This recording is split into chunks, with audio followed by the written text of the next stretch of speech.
Hello दोस्तों, कैसे हैं आप सब। राम जी की पाठशाला में आपका बहुत बहुत स्वागत है। उम्मीद करता हूँ आप सब अच्छे होंगे और आपकी तैयारी भी बहुत ही बेहतर ढंग से चल रही होगी। हम यूपीएसआई के लिए मूल विधि को कवर करने का प्रयास कर रहे हैं और मेजर एक्ट्स को ख़त्म कर लिया है। उसके बाद भी हमने 2-3 एक्ट्स को समझ लिया है। घरेलू हिंसा एवं दहेज प्रतिषेध अधिनियम के बाद एक और अधिनियम है, छोटा सा अधिनियम है, आज की वीडियो में कंप्लीट हो जाएगा, जिसका नाम है स्त्री अशिष्ट रूपण प्रतिषेध अधिनियम, यानी indecent representation of women prohibition act 1986। इसमें स्त्री का जो अशिष्ट रूपण है, गलत तरीके से स्त्री के किसी अंग को, शरीर को या उसके चित्र को दिखाना गलत भावना के साथ में, उसके प्रतिषेध संबंधी बात इसमें कही गई है और उसको दंडनीय अपराध बनाया गया है। ये अधिनियम से भी लास्ट टाइम आपके एग्जाम में क्वेश्चन आए थे, ये हमको समझना बहुत ज़रूरी है। बट आगे बढ़ने से पहले वीडियो को अभी लाइक कर दीजिए और मैक्सिमम शेयर कीजिए जितना भी आप कर सकते हो। तो चलिए बिना देरी किए शुरू। आप एक बार इसका स्क्रीनशॉट ले लीजिए। ये अपने आप में पूरा है, मैं पूरा का पूरा एक्सप्लेन आपको एक बार में ही कर दूंगा, आपको कोई भी दिक्कत इसमें नहीं आने वाली है। उम्मीद करता हूँ आपने स्क्रीनशॉट ले लिया होगा।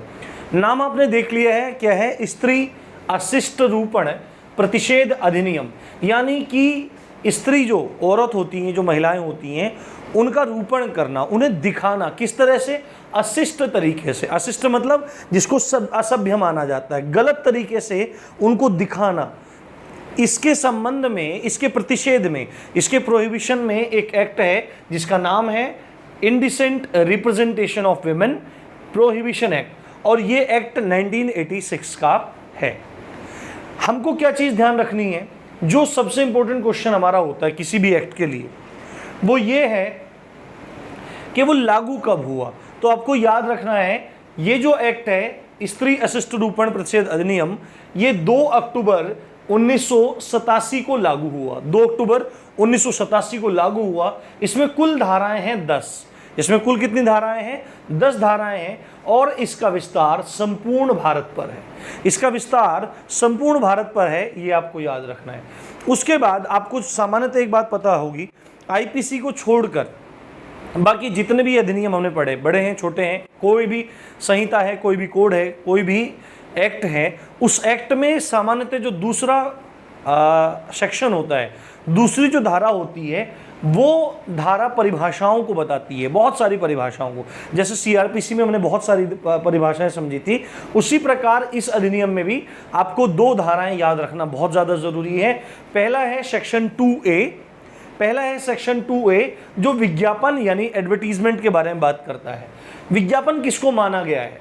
इस अधिनियम के अंतर्गत किसको माना गया है विज्ञापन? सूचना, कोई सूचना हो, कोई पत्र हो, परिपत्र, कोई पत्र हो, कोई लेबल लगा हुआ हो। कोई लेबल होता है, आपको देखा होगा आपने, लेबल लगा रहता है। जैसे कोई ठंडे की बोतल होती है, उसके चारों तरफ एक पन्नी सी लगी रहती है, वो लेबल हो गया। लेबल हो गया। कोई रैपर हो, कोई अन्य दस्तावेज हो, या ध्वनि के माध्यम से, या धुएं के माध्यम से, या गैस के माध्यम से जब दृश्य रूपण किया जाता है, जब क्या किया जाता है? दृश्य रूपण। दृश्य रूपण का मतलब है दिखाना। यानी कि आपने देखा होगा कि ध्वनि के माध्यम से भी मतलब नई नई टेक्नोलॉजी अब तो आ गई है, ध्वनि के माध्यम से भी, वेव के माध्यम से भी चीज़ें बना के दिखाई जाती हैं। म्यूजिक वेव्स होती हैं, धुएं स्मोक में भी दिखाई जाती हैं, गैसेस के थ्रू भी कुछ चीज़ें दिखाई जाती हैं। नई नई चीज़ें अब तो चल गई हैं। तो विज्ञापन में कोई भी सूचना है, परिपत्र है, कोई भी लेबल है, कोई भी रैपर है, या कोई अदर डॉक्यूमेंट है, या ध्वनि, धुएं और गैस के माध्यम से जब किसी चीज़ को दिखाया जाता है, तो इसको क्या बोला जाएगा? इसको एडवर्टीजमेंट बोला जाएगा, इसको विज्ञापन बोला जाएगा। उसके बाद ये जो नाम है, क्या? स्त्री अशिष्ट रूपण। तो स्त्री अशिष्ट रूपण क्या चीज होती है? किसको कहते हैं स्त्री का अशिष्ट रूपण? वो हमको पता लगता है, उसकी परिभाषा मिलती है हमको सेक्शन 2C में। सेक्शन 2C क्या कहता है कि स्त्री की आकृति, स्त्री की जो आकृति होती है, या उसके रूप, या उसके शरीर, स्त्री की आकृति, उसके रूप या शरीर या उसके किसी भाग का ऐसी रीति से चित्रण करना। सीधी सीधी बात यह है कि स्त्री की शरीर की जो आकृति होती है, जो प्राकृतिक उसके शरीर की आकृति होती है, या उसका रूप जो है, रूप सौंदर्य है, या उसका जो शरीर है, ये आकृति और शरीर एक ही बात यहाँ पे बैठ जाएगी, या उसके शरीर के किसी भाग का ऐसी रीति से चित्रण करना, है ना, ऐसी रीति मतलब इस तरीके से उसको पेश करना, इस तरीके से उसको दिखाना, इस तरीके शरीर की आकृति को, शरीर को या उसके रूप को, लावण्य को और उसके शरीर के किसी अंग को इस तरह से प्रस्तुत करना, इस तरह से चित्रित करना जिससे महिलाओं का चरित्र कलंकित हो सकता हो, जिससे महिलाओं का चरित्र कलंकित हो सकता हो। और ये आपको भरपूर देखने को मिल जाएगा बॉलीवुड के सो कॉल्ड मॉडर्न सॉन्ग्स में, और आपको देखने को मिल जाएगा भोजपुरी सॉन्ग्स में। अब तो तमाम जितने भी मूवीज़ आ रही हैं, वीडियोज़ आ रही हैं, उन सब में चीज़ें देखने को मिलती हैं। पता नहीं हम कैसा समाज बनते जा रहे हैं और किस तरह का हम सोसाइटी को तैयार कर रहे हैं। हम लोग केवल एक शब्द जो मॉडर्न है, जो आधुनिक है, इस शब्द की आड़ में हम अपने जीवन के स्तर को निरंतर गिराते चले जा रहे हैं, बिना ये सोचे समझे कि हम कैसे देश से बिलोंग करते हैं और हमारी कल्चर कैसी है। हमारी कल्चर, ये शब्द बोलना आपको पुराने टाइम में ले जाने का मतलब नहीं है। आपको एक शिष्टाचार संपन्न, आपको एक सदाचार संपन्न व्यक्ति एवं व्यक्तित्व बनाने से है, इसको अन्यथा नहीं मानना चाहिए। इंडियन कल्चर को आज पूरा विश्व सराह रहा है, जबकि जो भारतीय युवा हैं वो उससे दूर हटते जा रहे हैं, और इसका दुष्परिणाम भारतीय जो समाज है, भारत जो देश है, उसमें देखने को मिल रहा है। केवल आधुनिकता के आधार पर ये कह देना कि हम इस तरह से प्रतिरूपण करें, फेमिनिज्म की बहुत ज़्यादा बात होती है। मैं इन सब चीज़ों के खिलाफ नहीं हूँ, इवन मैं इन चीज़ों के सपोर्ट में हूँ कि महिला आगे बढ़ें, समाज में अग्रणी भूमिका में आए, और आ भी रही है। पर एक धड़ा है, समाज का एक पल्ला है, समाज का एक वर्ग ऐसा है जो स्त्रियों को अलग तरीके से दिखाता है, और उसमें मॉडर्नाइजेशन की कल्पना वो करने लगता है। मॉडर्नाइजेशन मेरे या किसी भी समझदार आदमी के विचार से शरीर को दिखाना या अलग अलग तरीके से उसका चित्रण या प्रतिरूपण करना नहीं है। केवल विचारों की आधुनिकता ही वास्तविकता में आधुनिक व्यक्तित्व को जन्म देती है। तो ये बात, ये मेरे विचार हैं, आप इनसे सहमत हो भी सकते हैं और नहीं भी हो सकते हैं, ठीक है। तो इस तरह की ये सब चीज़ है। तो महिला के शरीर को, स्त्री के शरीर को इस तरह से दिखाना, उसके शरीर के किसी भाग को, आप समझ रहे होंगे बॉलीवुड में स्पेसिफाई किया जाता है बॉडी पार्ट्स को अलग अलग, ठीक है। देखो ये सब चीज़ें दिखाई जाती हैं गानों में, फिल्मों में दिखाई जाती हैं। अब देखो हो तो रहा है इसके खिलाफ ही, पर कौन बोलता है? कोई भी नहीं बोलता है। चीज़ें और भी बहुत हैं। उसके किसी भाग का ऐसी रीति से चित्रण करना जिससे महिलाओं का चरित्र कलंकित होने की संभावना, जिससे ऐसा लगे कि महिलाओं का चरित्र कलंकित हो रहा है, ठीक है, इस तरह से दिखाना। दूसरा, ऐसा चित्रण जिससे समाज में दुराचार बढ़ जाने की संभावना बढ़ जाए, भ्रष्टाचार बढ़ने की संभावना बढ़ जाए, या लोक दूषण हो जाए। क्या हो जाए? लोक दूषण हो जाए समाज में, और हमारे जो सोसाइटी है, पब्लिक है, उसकी मानसिकता विकृत हो जाए, उसमें बदलाव होने शुरू हो जाए। दूषण का मतलब क्या होता है? बिगड़ जाना, चेंजेस हो जाना। तो समाज में चेंजेस हो जाए या नैतिकता को हानि पहुंचाने की संभावना हो, आदमी के जो मोरल वैल्यूज हैं उनको हानि पहुंचाने की संभावना हो, तो ऐसा चित्रण, ऐसा रूपण स्त्री का अशिष्ट रूपण कहलाता है। और ये अब धड़ल्ले से होता है, कोई भी इसमें रोकता टोकता नहीं है। घर में खुलेआम टीवी चलते हैं और घर में खुलेआम ये चीज़ें देखी जाती हैं, पर किसी को भी इस चीज़ से फ़र्क नहीं पड़ता कि आपके समाज में और आपके आसपास के क्षेत्र में, आपके देश में क्या हो रहा है, पर किसी को कोई मतलब नहीं है। एक सभ्य नागरिक होने की दायित्व को निभाना चाहिए और इन चीज़ों को देखना चाहिए, ठीक है। उसके बाद सेक्शन 3 बहुत इंपॉर्टेंट है। सेक्शन 3 क्या कहता है? यदि कोई व्यक्ति ऐसा विज्ञापन निकालता है जिसमें स्त्री का अशिष्ट रूपण हो रहा है, तो ये एक अपराध है। सेक्शन 3 मना करता है इस काम को करने के लिए कि कोई व्यक्ति न तो ऐसा विज्ञापन प्रकाशित करेगा, न तो कोई भी व्यक्ति, विज्ञापन का मतलब आप समझ गए होंगे कि स्त्री का अशिष्ट रूपण सूचना के माध्यम से, परिपत्र के माध्यम से, लेबल के माध्यम से, रैपर, अन्य दस्तावेज, ध्वनि, धुएं, गैस के माध्यम से नहीं करेगा। ऐसा नहीं करेगा, न तो प्रकाशन करेगा, ना ही करवाएगा, और ना ही प्रदर्शन करेगा और ना ही कराएगा। कोई भी व्यक्ति ऐसे विज्ञापनों का न तो प्रकाशन करेगा न कराएगा और ना ही ऐसे प्रदर्शनों की व्यवस्था खुद करेगा और ना ही प्रदर्शनों की व्यवस्था कराएगा जिनसे स्त्री का अशिष्ट रूपण होता हो। ये मनाही है सेक्शन 3 में। और साथ में एक बात बताई गई है कि कोई ऐसी पुस्तक, कोई ऐसी पत्रिका, पुस्तक पत्रिका आप समझ रहे हो, कोई न्यूज़पेपर, कोई स्लाइड, कोई लेखन, कोई फिल्म, देखो यहाँ पे स्पेशली लिखा हुआ है फिल्म, कोई रेखा चित्र, कोई रंग चित्र, कोई छाया चित्र, अगर कोई व्यक्ति इस तरह की ये चीजें बना रहा है तो और वो स्त्री अशिष्ट रूपण से संबंधित है तो उनका उत्पादन न तो वह स्वयं करेगा और न ही कराएगा। ये मनाही की जा रही है सेक्शन 3 में। ये मनाही की जा रही है। अगर क्या हो गया, उत्पादन एक व्यक्ति कर रहा है, उत्पादन मतलब खुद बना रहा है, लिख रहा है, तैयार कर रहा है, ना तो खुद करेगा ना करवाएगा, ठीक है।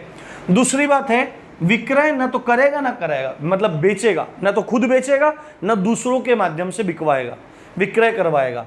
और तीसरी बात है न तो वितरण करेगा, बांटेगा, ऐसा नहीं कि बांट देगा, न तो खुद बांटेगा और ना ही बंटवाएगा। और साथ में एक इंपॉर्टेंट पॉइंट है, डाक के द्वारा भी नहीं भेजेगा, डाक के द्वारा भी नहीं भेजेगा।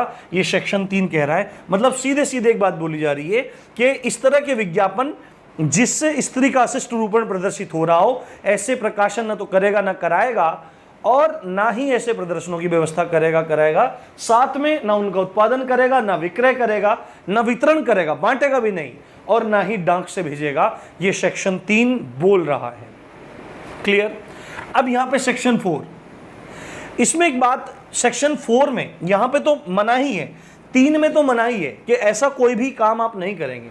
और सेक्शन 4 में स्त्री के अशिष्ट रूपण को अवैध बता दिया गया है, यहां पे अवैध घोषित किया गया है सेक्शन 4 में। और सेक्शन 3 में इस चीज की मनाही की गई है। इसमें बोला गया है कि कोई ऐसी छवि, तस्वीर, कोई तस्वीर या कोई चित्र का उत्पादन और वितरण अवैध होगा। किसी छवि का, किसी तस्वीर का, किसी चित्र का उत्पादन और वितरण अवैध होगा जो संबंधित होगा स्त्री के अशिष्ट रूपण से।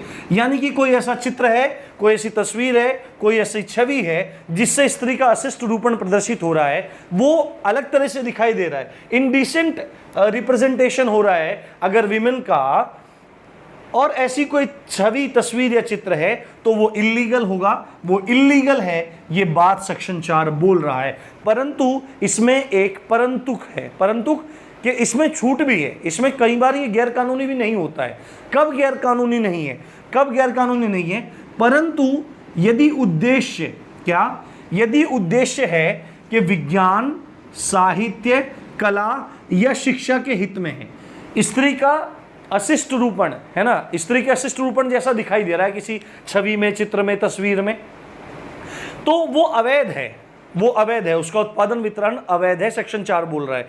बट अगर इस तरह का कोई चित्रण या रूपण दिखाई दे रहा है स्त्री का, और वो विज्ञान के माध्यम से, आपने देखा होगा बायोलॉजी में पढ़ते हैं, स्त्री का शरीर दिखाया जाता है, 12th की बुक में भी है, ठीक है। साहित्य में भी दिखाया जाता है, साहित्य में अलग अलग तरह से दिखाया जाता है कि पुरातत्व में वस्तुएं मिली, चीज़ें मिली, तो उसमें इस तरह से दिखाया जाता है। कला में स्पेशली दिखाया जाता है, खजुराहो आपने सुना होगा, और भी बहुत सारी चीज़ें आपने देखी होंगी, वहाँ पे भी कला में दिखाया हुआ है। यह शिक्षा के क्षेत्र में है, शिक्षा के हित में है, या उसका कोई धार्मिक उद्देश्य है, तो स्त्री का अशिष्ट रूपण भी अवैध नहीं माना जाएगा।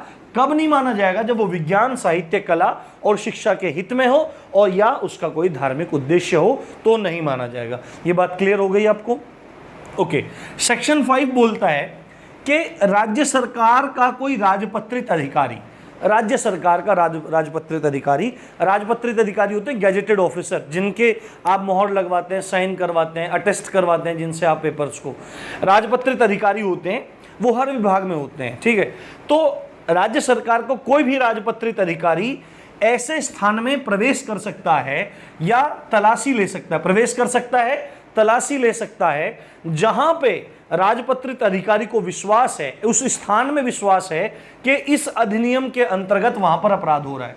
यानी कि अगर कोई स्थान है और उस स्थान में राजपत्रित अधिकारी को विश्वास है, सूचना मिली है कि वहां पे स्त्री के अशिष्ट रूपण संबंधित काम चल रहा है या हो रहा है, तो वह इस विश्वास पर जो राज्य सरकार द्वारा नियुक्त है राजपत्रित अधिकारी, वह उस स्थान में प्रवेश कर सकता है, तलाशी ले सकता है और नमूने भी ले सकता है। ये बात आपको ध्यान में रखनी चाहिए। ये राजपत्रित अधिकारी किसी भी विभाग का अधिकारी हो सकता है। क्लियर बात। उसके बाद इसमें दंड की बात कर लेते हैं। सेक्शन 6 दंड की बात करता है। यदि कोई व्यक्ति सेक्शन 3 यानी कि जो मनाही की गई है पूरी तरह से स्त्री के शिष्टरूपण की, और चौथी बात ये अवैधता की बात है, अगर इसका उल्लंघन करता है यानी कि इस अपराध को करता है बनने के बाद भी, तो उसको दंड का प्रावधान कर रहा है सेक्शन 6।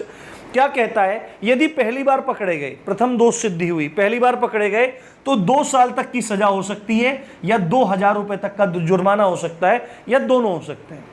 2 साल तक की जेल हो सकती है, 2000 तक का जुर्माना हो सकता है, या दोनों हो सकते हैं। और पहली बार ये सब 2000 रुपए का जुर्माना हो गया या जेल हो गई और फिर भी नहीं सुधरा, उसके बाद फिर आके कर दी गड़बड़ वही वाली, तो द्वितीय दोष सिद्धि पर या दूसरी बार पकड़ा गया, पहली बार पकड़ा गया तो वो हो गया, दूसरी बार पकड़ा गया फिर उसको दंड मिला, और उसके बाद भी फिर तीसरी बार भी लगा हुआ है, चौथी बार भी लगा हुआ है, यानी कि पश्चातवर्ती उसके बाद में भी पहली बार पकड़ा गया तो दंड हो गया, दूसरी बार पकड़ा गया तो दंड हो गया, उसके बाद भी करता है तो 6 माह से लेकर 5 वर्ष तक का कारावास हो सकता है और 10,000 रुपए से लेकर 1 लाख तक का जुर्माना उस व्यक्ति को हो सकता है।